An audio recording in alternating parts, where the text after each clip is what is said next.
Tingin ko yung tanong mo, fake, fake, fake, fake, fake, fake news. Yan. Iyan ang sagot ni Pangulong Bongbong Marcos sa kumakalat na post sa social media na nagbitiw umano sa pwesto si Defense Secretary Gibo Teodoro. Ayon sa Pangulo, imbento lang yan ang mga desperadong gumawa ng gulo sa gobyerno. Sabi pa ni PBBM nang marinig niya ang issue, agad niyang tinawagan si Teodoro. Tinawagan ko siya kaninang maaga-maaga, magre-resign ka daw. Bakit? Sabi niya, bakit paalisin mo na ako? Sabi ko, bakit kita paalisin? Wala naman tayong problema. Hindi, yun ang lumabas na balita.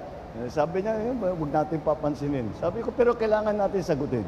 At ipaliwanag sa taong bayan na itong ganitong klaseng mga chismis, mga marites, kinakalat lang nila ito para manggulo. Kasabay nito, nagpaalala ang Pangulo na huwag basta maniwala sa mga impormasyon sa social media. Nilinaw din niya na ngayong araw, walang paggalaw o pagbabago sa kanyang gabinete. Kung may magbabago sa kabinete, sa pamahalaan, kami mag-a-announce. Hindi kung sino-sino man basta nag-post. Hindi sila ang mag-a-announce, walang alam yan. Bago yan, nabahagi ng tulong ang Pangulo sa mga mangingisda sa Navotas City. Sila yung mga naapektuhan ng oil spill sa Bataan.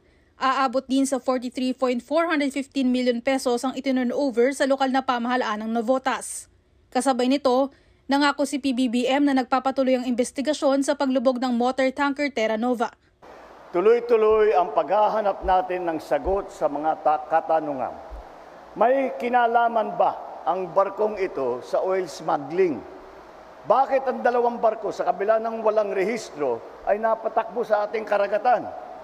Lahat ito ay iniimbestigahan para tiyakin na papanagutin natin ang mga may sala. Patuloy din daw ang pakikipag-usap ng pamahalaan sa pamunuan ng MT Terra Nova para sa compensation sa mga naapektuhang mangingisda. Mobile Journal Julie Baiza po, hatid ang mukha ng balita.